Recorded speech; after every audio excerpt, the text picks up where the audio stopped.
자, 설교 제목 한번 해봅니다. 십자가 사건은 공의와 사랑의 완벽한 조화입니다.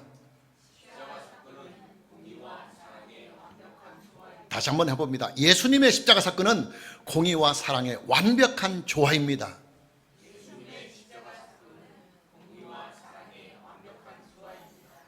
오늘은 본문의 말씀을 통해서 하나님의 사랑과 공의에 대하여 말씀을 나누려고 합니다. 먼저 본문 24절과 25절 말씀을 보면 네 이웃의 포도원에 들어갈 때는 마음대로 그 포도를 배불리 먹어도 되느니라. 그러나 그릇에 담지는 말 것이요. 내 이웃의 곡식밭에 들어갈 때는 네가 손으로 그 이삭을 따도 되느니라. 그러나 내 이웃의 곡식밭에 낫을 대지는 말지니라. 포도원을 경작하는 사람이라 밭의 곡식을 경작하는 사람은 가난한 사람이나 배가 고픈 사람이나 허기에 지친 여행객이 굶주린 배를 채우기 위해서 포도원에 들어가서 포도를 따먹는 일을 허용하고 또 곡식밭에 들어와서 손으로 이삭을 따는 일을 허용하라, 이렇게 말씀하고 있습니다. 그러나 이 허용은 무제한적으로 허용을 하는 것이 아니라 제한을 두고 제한적으로 허용을 하도록 하셨습니다. 어떤 제한이냐? 포도를 따먹는 것까지는 허용을 하되 포도를 따서 그릇에 담아가는 것은 금지를 했습니다. 남의 포도원에 들어가서 포도를 그릇에 담아가는 행위는 범죄의 행위로 보고 있는 것입니다. 남의 곡식밭에 들어가서 이삭을 따는 일도 마찬가지입니다. 손으로 이삭을 따는 일은 허용을 하되 낫으로 곡식을 베는 일을 금지를 하셨습니다. 남의 곡식밭에 들어가서 낫으로 이삭을 베는 행위는 범죄의 행위로 보고 있다는 말입니다. 여러분, 본문의 말씀에 나타나고 있는 이 규례는요, 사랑과 공의의 조화를 이루는 법입니다. 가난한 사람이나 배가 고픈 사람이나 허기에 지친 여행객이 굶주린 배를 채우기 위해서 포도원에 들어가서 포도를 따 먹는 일을 허용하는 일은 사랑을 실천하는 일이요, 또 포도를 따서 그릇에 담아가는 그 일은 금지하는 이 법은 공의를 실현하는 일입니다. 가난한 사람이나 배가 고픈 사람이나 허기에 지친 여행객이 굶주린 배를 채우기 위해서 남의 곡식밭에 들어가서 손으로 이삭을 딸 수 있도록 허용하는 이 일은 사랑을 실천하는 일이며, 그러나 남의 곡식밭에 들어가서 막 낫으로 막 곡식을 베는 일을 금지하는 일은 공의를 실현하는 일입니다. 하나님의 사랑과 하나님의 공의는 신구약 성경 66권 전체에 쭉 흐르고 있는 하나님의 구속사의 큰 맥이요, 큰 물줄기입니다. 하나님께서는 타락한 인간을 구원하시는 하나님의 구속사를 항상 하나님의 사랑과 하나님의 공의의 그 터 위에서 행하십니다. 하나님께서는 그의 사랑하시는 하나님의 자녀들의 생명과 인생에 대한 모든 주권을 행사하실 때 항상 사랑과 공의의 터 위에서 하나님은 행사하십니다. 여러분, 인류에게 하나님의 구속의 은혜가 필요하게 된 시점이 언제부터입니까? 아담과 하와의 타락 때부터입니다. 하나님께서 창조하신 아담이 그를 창조하신 하나님께 죄를 짓고 그와 그의 후손들이 누리게 될 모든 충만한 복을 총체적으로 잃어버리게 되는 바로 그 시점에서부터 하나님의 구원하시는 은혜가 인류에게는, 인간에게는 가장 절박한 소망이 되었습니다. 하나님께서는 창조자의 고난으로 타락한 아담을 징계하십니다. 아담에게 주셨던 영생하는 생명과 또 아담이 누렸던 에덴 낙원에서의 복된 인생을 거두어 가십니다. 하나님께서는 타락한 아담을 징계하사 아담과 가졌던 거룩하고도 신령한 교제를 거두어 들이시고 아담과 일정한 거리를 두셨습니다. 이때부터 아담은 영적인 미아가 되고 맙니다. 여러분, 하나님께서 타락한 아담과 하와에게 내린 이 징계는요, 하나님의 공의를 실현하는 일입니다. 여러분, 그렇잖아요. 범죄자를 징계하고 또 범죄자를 처벌하는 그 일은 공의를 실현하는 일입니다. 만에 하나라도 범죄 행위가 아무런 징계가 없이 그냥 묵인이 된다고 한다면 이 세상은 범죄자의 소굴이 되고 말 것이요, 이 세상은 살아있는 지옥이 되고 말 것이기 때문입니다. 하나님의 공의는 선과 악에 대한 하나님의 공정하고도 공평한 대응입니다. 대응.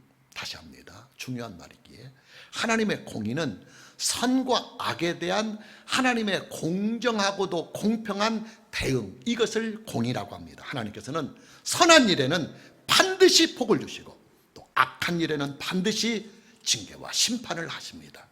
당연히 하나님의 공의는 선은 복을 통해서 더욱 풍성하게 번져나가게 하는 방편이 되고, 또 악은 제재를 통해서 징계와 심판을 통해서 악을 최소한으로 방지해 나가는 방편이 되는 것입니다. 하나님께서 인류를 향해서 공의를 실현해 나가시는 방법이 뭐냐?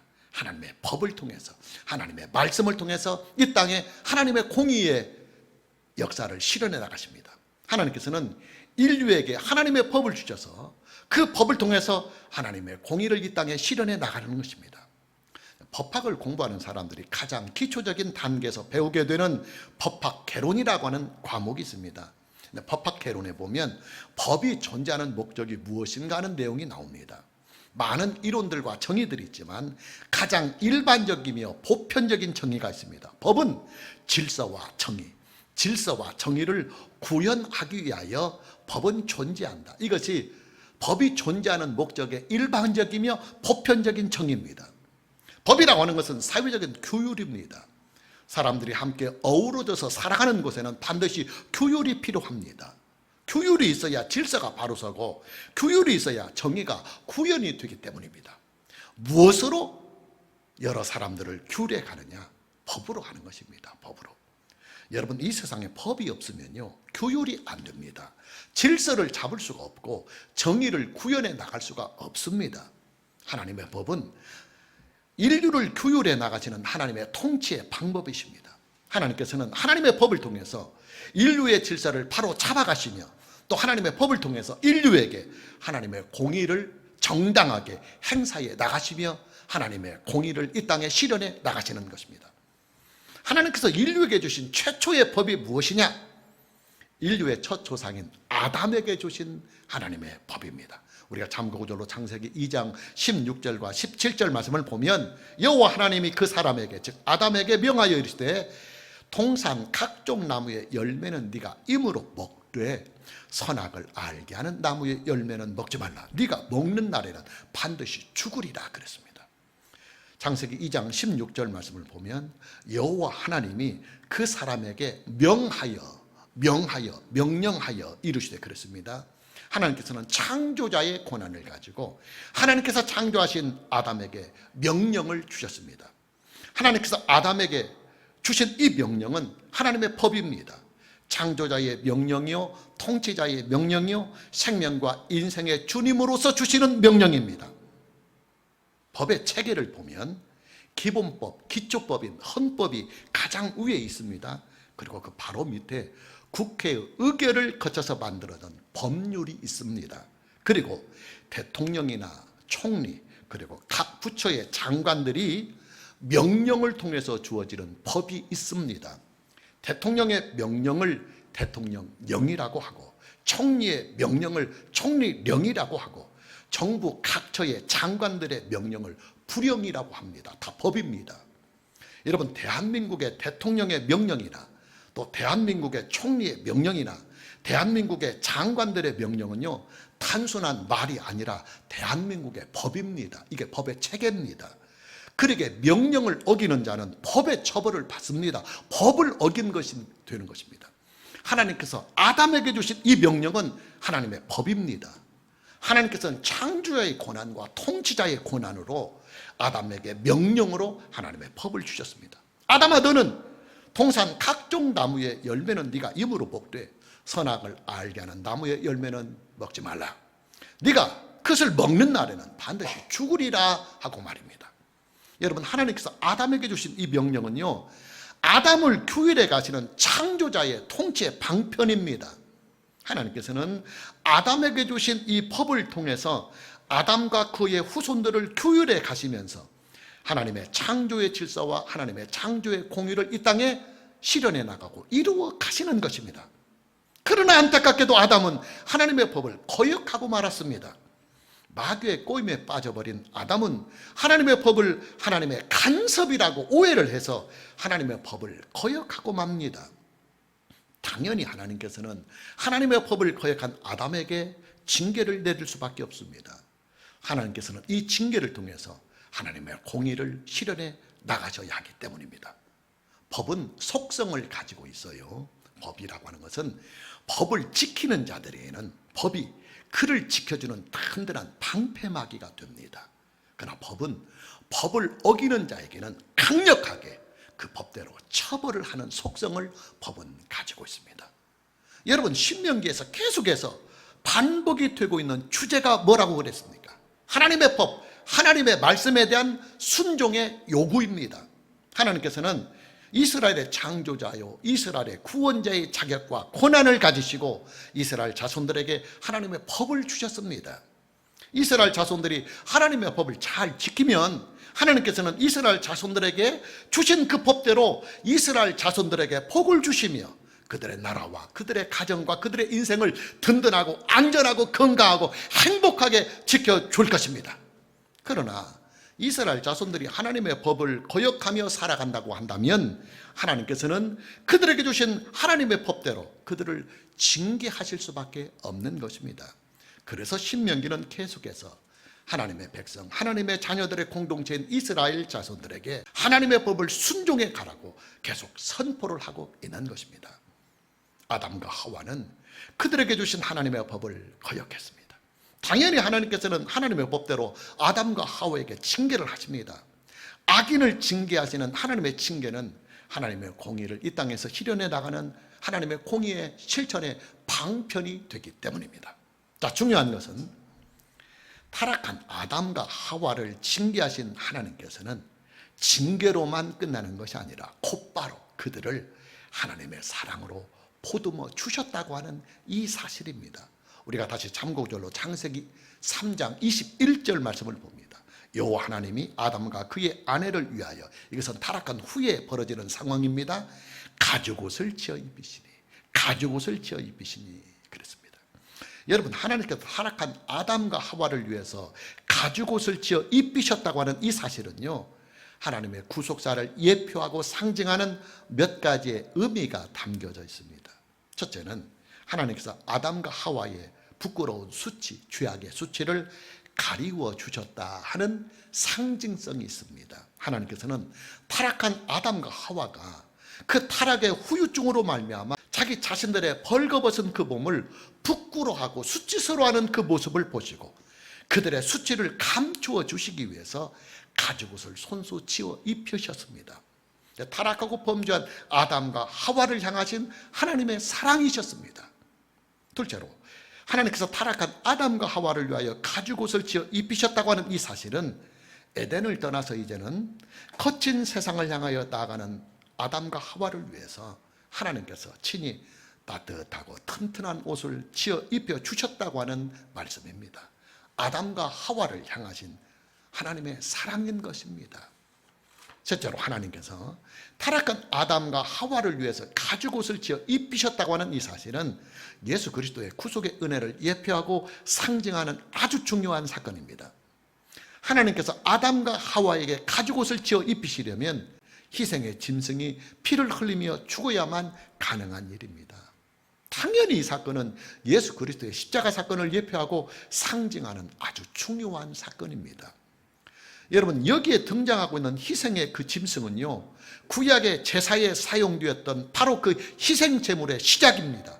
그리고 동시에 타락한 인간을 구속하시는 예수 그리스도의 구속의 사건의 출발점이 되고 있는 것입니다. 타락하고 범죄한 아담과 하와, 그리고 그들의 후손을 구원하시기 위한 하나님의 구속사가 이제 가죽옷을 아담과 하와에게 입히시는 그 일을 시작으로부터 본격적으로 가동이 되고 있는 것입니다. 여러분, 하나님께서 아담과 하와를 위하여 가죽옷을 지어 입히신 이 사건은요, 하나님의 구속사의 출발점입니다. 하나님의 구속사의 출발점. 중요한 것은 하나님의 구속사의 그 출발점이 무엇에 기초를 하고 있느냐는 이 사실입니다. 하나님의 사랑, 하나님의 사랑입니다. 무슨 말이냐? 하나님께서 이 세상을 통치해 나가시는 원칙과 또 하나님께서 이 세상을 구원하시는 구속사의 대원칙은 하나님의 공의와 그리고 하나님의 사랑이라는 말입니다. 하나님의 공의와 하나님의 사랑은 이 땅에 하나님의 백성들을 구원해 가시고 또 이 세상을 통치해 나가신 하나님의 통치의 큰 방편이요, 또 하나님의 구원의 큰 방편이라는 말입니다. 그래서 하나님의 구원의 두 줄기가 바로 하나님의 공의와 하나님의 사랑입니다. 악인, 죄는 반드시 심판한 후에 그 심판한 자들이 회개하고 하나님께 용서를 구하고 구원을 요청할 때는 하나님의 사랑으로 다 보듬으셔서 회개하고 용서를 구하는 자들을 영원히 사여 주시고 그들에게 영원한 생명과 하나님의 나라를 주시고 하나님의 자녀가 되는 은혜를 주시는 이 일, 이것이 바로 하나님의 사랑과 공의의 조화요 양면성인 것입니다. 하나님의 공의와 하나님의 사랑이 완벽하게 나타나고 드러난 사건이 있습니다. 바로 예수 그리스도의 십자가 사건입니다. 우리가 다시 참고구절로 창세기 3장 15절 말씀을 보면 내가 너로 여자와 원수가 되게 하고 네 후손도 여자의 후손과 원수가 되게 하리니 여자의 후손은 네 머리를 상하게 할 것이요 너는 그의 발꿈치를 상하게 할 것이니라. 창세기 3장 15절 말씀은 신구약 성경 66권 전체에 나타나고 있는 최초의 복음입니다. 하나님께서는 타락한 아담과 하와 그리고 그의 후손들인 인류를 구원하시기 위하여 여자의 후손을 약속해 주셨습니다. 여기에서 말씀하고 있는 여자의 후손은 예수 그리스도를 지칭하는 말씀입니다. 왜 예수 그리스도를 여자의 후손이라고 하느냐? 두 가지의 이유 때문입니다. 첫째 이유는 예수 그리스도는 처녀의 몸에 성령으로 잉태된 분이기 때문에 여자의 후손이라고 하는 것입니다. 여러분, 아담과 하와 이후에 존재하는 모든 인간은요, 남자와 여자의 결합을 통해서 한 생명이 만들어집니다. 이건 원칙입니다. 이 원칙에서 단 한 사람도 예외될 수 없습니다. 아담과 하와 이후에 존재하는 모든 인간은 반드시 남자와 여자의 사랑의 결합을 통해서만 생명이 잉태됩니다. 만들어집니다. 그러나 예수 그리스도는 처녀인 마리아의 몸에 남자의 씨가 아닌 성령으로 말미암아 잉태되신 분입니다. 그래서 성경은 남자가 없이 여자의 몸에 성령으로 잉태된 예수 그리스도이기 때문에 예수 그리스도를 여자의 후손이다 이렇게 말씀하고 있습니다. 두 번째 이유는 예수 그리스도는 교회의 후손으로 이 땅에 오셨기 때문입니다. 성경은 교회를 그리스도의 신부, 즉 그리스도의 여자라고 소개하고 있습니다. 신약 성경의 출발점인 마태복음 1장 1절 말씀을 보면 예수 그리스도를 아브라함과 다윗의 자손이라고 소개를 하고 있습니다. 마태복음 1장 1절을 봅니다. 아브라함과 다윗의 자손, 예수 그리스도의 계보, 즉 족보라 그랬습니다. 여기에서 말씀하고 있는 아브라함과 다윗은 구약의 교회를 대표하는 인물입니다. 구약의 교회를 대표하는 인물입니다. 그러기에 성경은 예수 그리스도를 여자, 즉 교회의 후손이라고 말하고 있는 것입니다. 하나님께서는 타락한 아담과 하와가 타락을 하자 그들을 징계하신 후에 곧바로 아담과 그의 후손들인 인류를 위해서 여자의 후손인 예수 그리스도를 통해서 그들을 영원히 온전히 그리고 견고히 구원해 주시겠다고 하시는 구원의 약속을 그들에게 하십니다. 다시 참고구절로 조금 전에 봤던 3장 15절을 다시 봅니다. 내가 너로 여자와 원수가 되게 하고 네 후손도 여자의 후손과 원수가 되게 하리니 여자의 후손은 네 머리를 상하게 할 것이요 너는 그의 발꿈치를 상하게 할 것이니라. 창세기 3장 15절 말씀은 아담과 하와를 유혹해서 그들을 타락시킨 마귀를 향해서 하나님께서 내리시는 심판의 말씀입니다. 하나님께서는 마귀의 이용물이 된 뱀에게는 모든 짐승보다 저주를 받아서 배로 다니고 살아있는 동안에 흙을 먹을지니라고 징계를 하십니다. 그리고 마귀에게는 창세기 3장 15절 말씀을 통해서 심판을 선고하십니다. 징계가 아니고 심판입니다. 그 심판이 뭐냐? 여자의 후손이 마귀의 머리를 상하게 할 것이라는 말씀입니다. 장차 여자의 후손인 예수 그리스도가 이 세상에 오셔서 마귀와 그의 모든 세력들을 다 멸하시고 그들을 영원한 불못에 가두시겠다고 하시는 하나님의 선고인 것입니다. 문제는 마귀가 여자의 후손인 예수 그리스도의 발꿈치를 상하게 할 것이라고 하는 이 부분입니다. 여자의 후손인 예수 그리스도께 받으실 십자가의 고난을 말씀하고 있는 내용입니다. 왜 예수님의 십자가 사건이 발꿈치가 상하는 일이냐?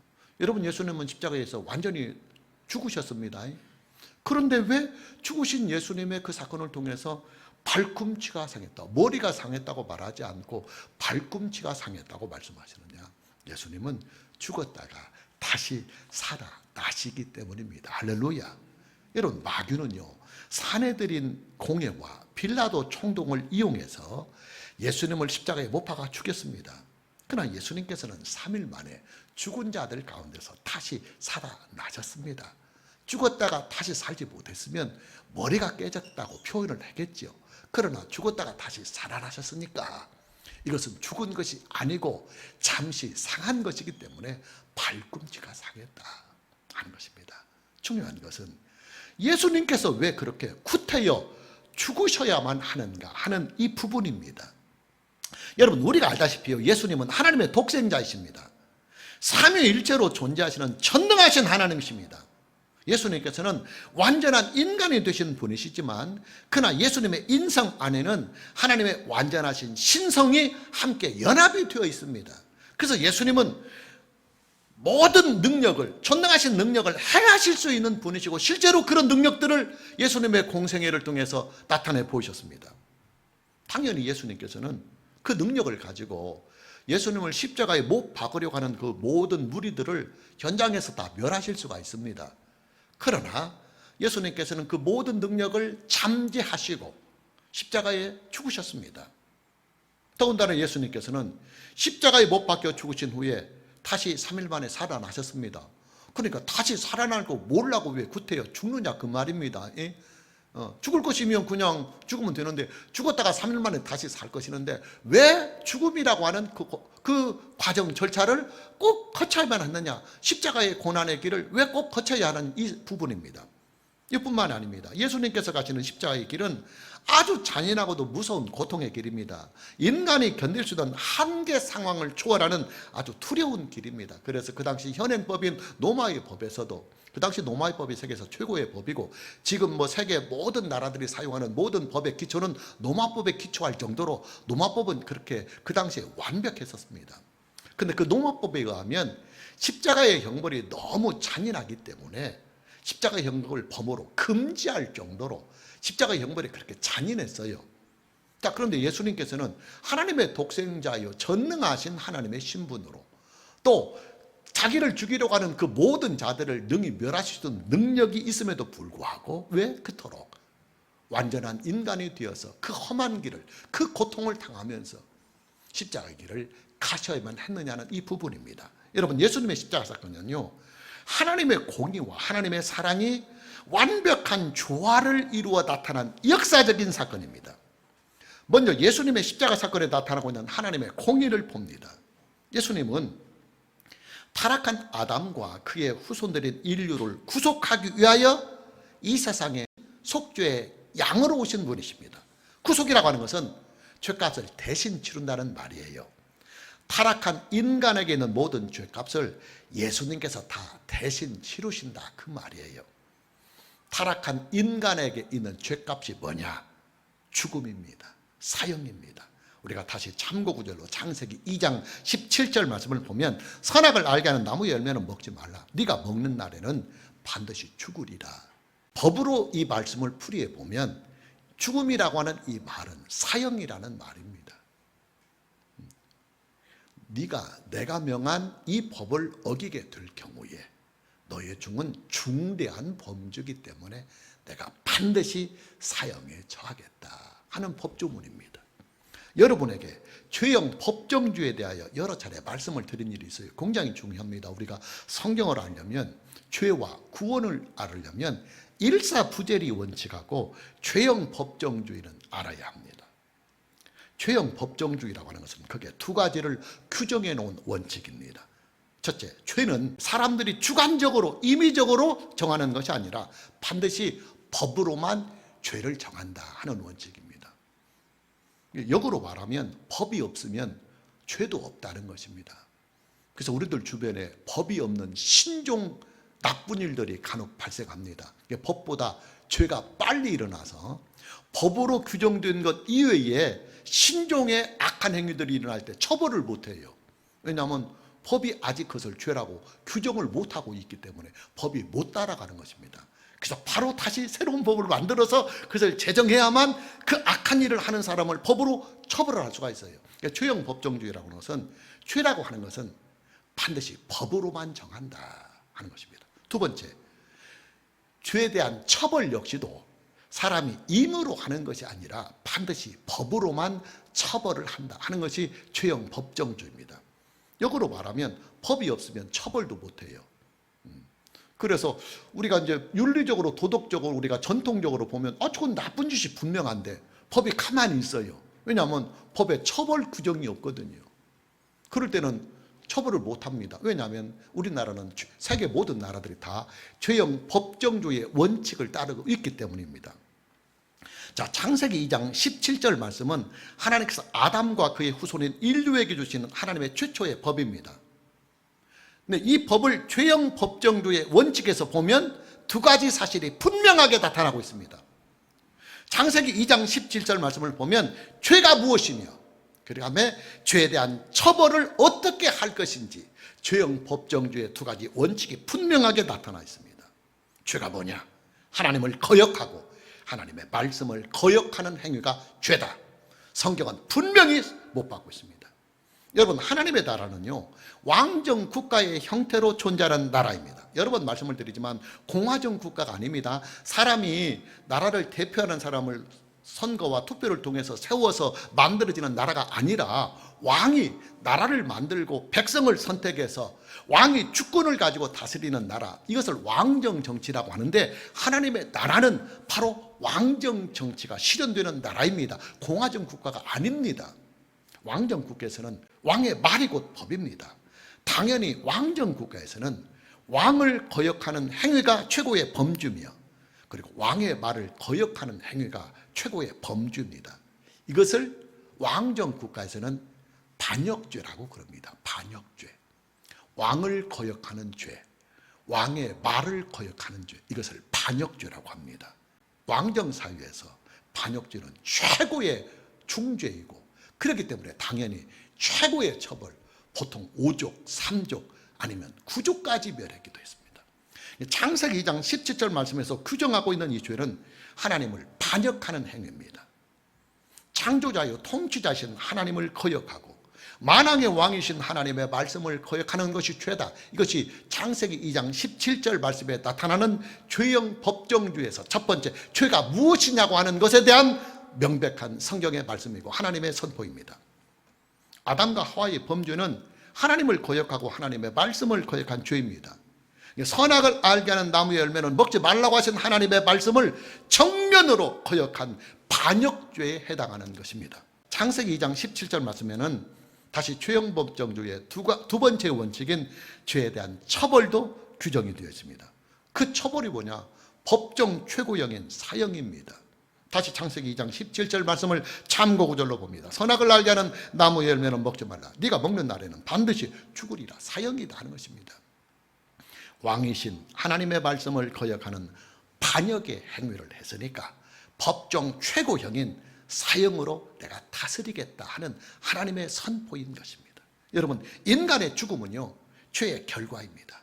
우리가 다시 참고절로 로마서 6장 23절 신약성경을 보면 죄의 삭은 사망이요, 죄의 삭은 사망이요, 하나님의 은사는 그리스도 예수 우리 주 안에 있는 영생이라고 선포하고 있습니다. 역으로 말하면 죄 사함을 받을 수만 있다면, 죄의 결과로 죽음이 오니까 죄 사함을 받을 수만 있다고 한다면 인간은 영생할 수 있다는 말이 되는 것입니다. 여러분, 인간은요, 하나님께서 처음 창조하신 아담과 하와는 영생하는 생명으로 만들었어요. 그러나 그들이 그 영생하는 생명과 하나님의 나라를 상징하는 에덴 동산에서 쫓겨난 이유는 그들이 죄를 지었기 때문에 그 죄에 대한 결과로 에덴에서 쫓겨나고 그들이 영생하는 생명을 잃고 죽음이 왔던 것입니다. 그러니까 역으로 말하면 우리가 죄 사함을 다시 받을 수만 있다고 한다면 잃어버린 영생을 다시 회복할 수 있지 않겠느냐 하는 것입니다. 자, 죄 사함을 어떻게 받느냐? 죄는 처벌을 통해서만 사함을 받을 수 있어요. 그래서 여러분의 자녀들이 상당한 죄를 지었을 때는, 잘못을 했을 때는 여러분이 그 자녀들의 그 죄에 대한 경중에 따라서 좀 잘못이 가벼울 때는 냉엄하게 말로서 혼을 내고, 또 심하게 잘못했을 때는 심하게 엄하게 구제를 하고, 정말로 큰 중대한 잘못을 했을 때는 회초리를 때렸습니다, 옛날에는. 그리고 회초리를 다 때린 후에 그 맞은 상처를 약을 발라주고 함께 눈물로 자식과 통곡하면서 자식을 용서해 줍니다. 자식이 행한 그 모든 것을 다 용서하는 것입니다. 그리고 다시는 기억을 않는 것입니다. 여러분, 이 처벌이라고 하는 것이요, 단순히 분노의 처벌이 아니라 그 사람을 용서하고 사랑하기 위한 절차요, 방법인 것입니다. 처벌이 없으면 공의가 서지 않아요. 잘못이 무조건 묵인이 되고, 죄가 무조건 묵인이 되고 용인이 된다고 한다면 여러분, 잘못과 이 죄를 제재할 수 있는 길이 없어요. 그래서 반드시 처벌이 있어야 합니다. 이것이 공의입니다. 여러분, 성경에 보면요, 하나님께서는 그의 사랑하시는 자를 징계하신다, 그렇게 말씀하고 있어요. 한 걸음 더 나가서 하나님의 징계가 없는 자는 사생자요, 친아들이 아니다, 이렇게까지 말씀하고 있습니다. 우리가 참고적으로 히브리서 12장 6절 말씀을 봅니다. 주께서 그 사랑하시는 자를 징계하시고 그가 받아들이시는 아들마다 채찍질한다. 다시 참고적으로 히브리서 12장 8절. 징계는 다 받는 것이거늘 너에게 없다고 한다면, 너에게 없으면 사생자요, 친아들이 아니다. 하나님께서 왜 사랑하시는 자, 하나님의 자녀들을 징계하실까요? 징계란 죄에 대한 처벌입니다.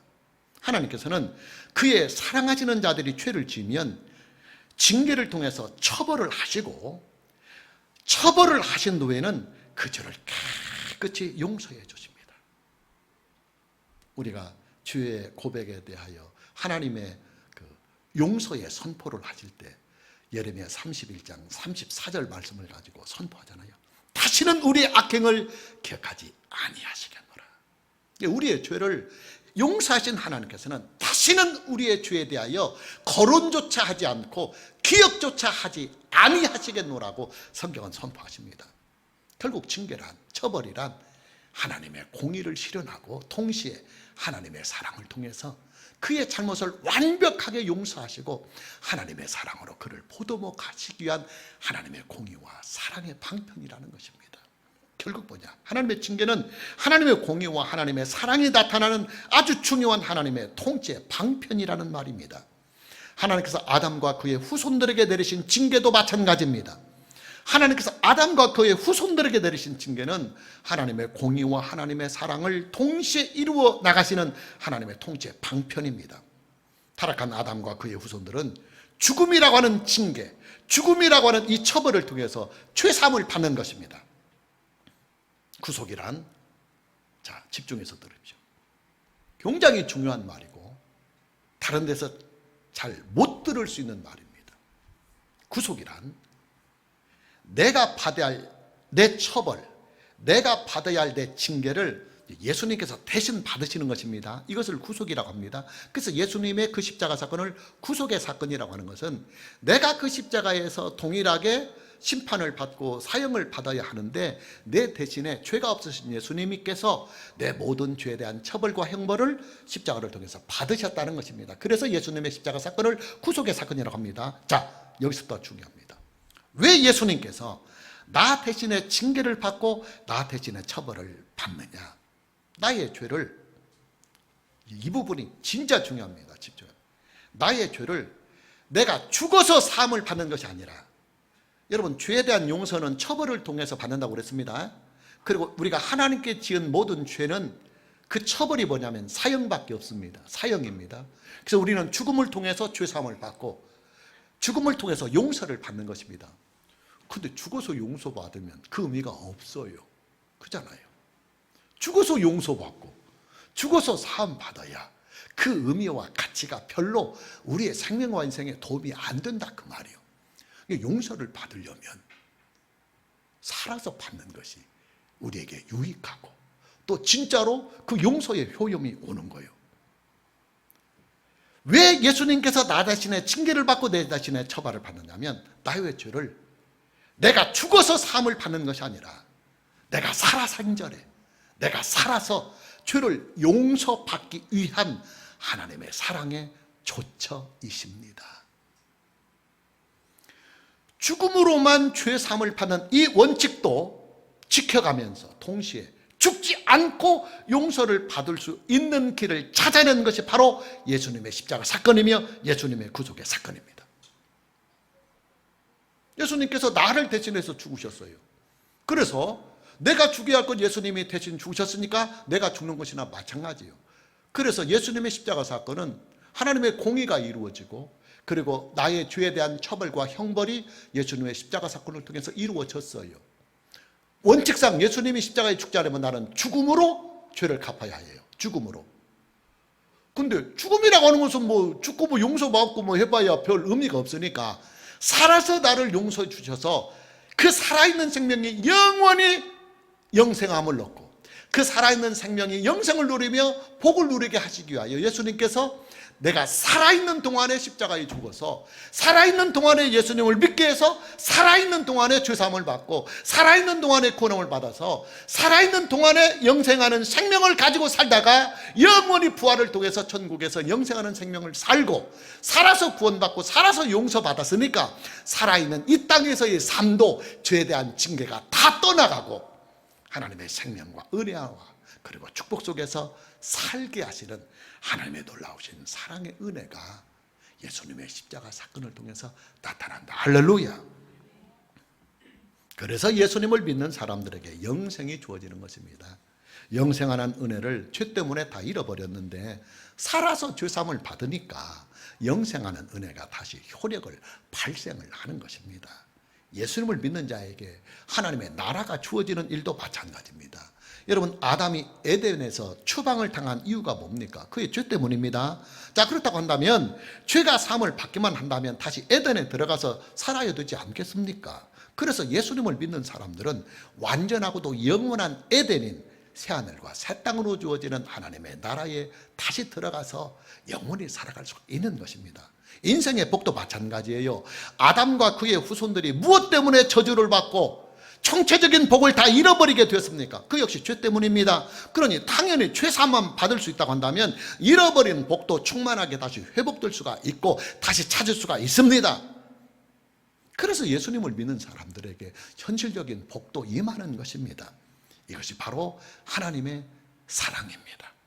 그리고 하나님의 그 사랑이 완벽하게 나타난 사건이 바로 예수 그리스도의 십자가 사건, 바로 구속의 사건이 되는 것입니다. 자, 마무리합니다. 여러분, 저와 여러분이 예수님을 믿는다고 하는 이 일은요, 한편으로는 하나님의 공의를 온전하게 충족을 시키는 일입니다. 하나님은 나에게 하나님의 의를 요구하십니다. 창조 상태의 완벽한 의 아니면 하나님 앞에 완벽한 의가 될 수 없어요. 그런데 행위로 그런 의를 하나님께 보여드릴 수 없어요. 드릴 수 없습니다. 이미 타락한 본성이 우리에게는 쪄들었기 때문입니다. 그럼 우리가 어떻게 하나님의 공의를 충족시켜 줄 수 있는 의를 가지고 인생을 살아갈 수 있느냐? 예수님을 믿으면 됩니다. 할렐루야. 왜냐하면 예수님의 그 십자가 사건은 하나님의 공의를 완벽하게 이루신 사건이기 때문에 예수님을 믿으면 그 믿음이 곧 나의 의가 되어서 그래서 믿음으로 말미암아 의롭다함을 받는다고 하는 성경의 원칙이 바로 이 말씀에서 나오는 것입니다. 그리고 다른 한편으로 우리가 예수님을 믿으면 하나님의 사랑을 온전하게 누리는 일이 됩니다. 왜냐하면 하나님의 사랑이 완벽하고도 영원히 드러나고 나타나는 사건, 우리에게 주신 사건이 바로 예수님의 십자가 사건이기 때문에 그 예수님을 믿으면 그 믿음 안에서 하나님께서 예수 그리스도 안에서 주시는 모든 사랑을 이 땅에서와 그리고 천국에서 영원히 견고히 완벽하게 누리고 살아가는 은혜가 임하는 것입니다. 예수님을 믿는 일이 곧 하나님의 공의입니다. 예수님을 믿는 일이 곧 하나님의 사랑입니다. 오늘 저와 여러분 모두에게 예수님을 바르게 잘 믿어서 하나님의 공의를 충족을 시켜드리고 동시에 하나님의 그 크신 사랑과 은혜와 복을 온전하게 누리며 살아갈 수 있는 이 은혜가 있기를 주님의 이름으로 축복합니다. 찬양합니다. 。 주 예수 그리스도의 십자가 사건은 하나님의 공의를 충족시켜 드리고 동시에 하나님의 그 크신 사랑과 은혜와 복을 온전하게 누리며 살아갈 수 있는 이 은혜가 있기를 주님의 이름으로 축복합니다. 찬양합니다. 。 자, 마무리합니다. 여러분, 저와 여러분이 예수님을 믿는다고 하는 이 일은요, 한편으로는 하나님의 공의를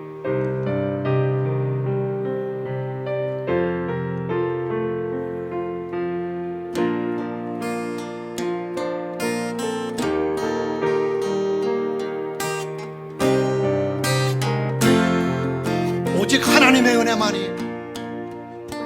오직 하나님의 은혜만이 나의 소망이라. 오직 주님의 보혈만이 나의 구원. 오직 하나님의 은혜만이, 오직 하나님의 은혜만이 나의 소망이라.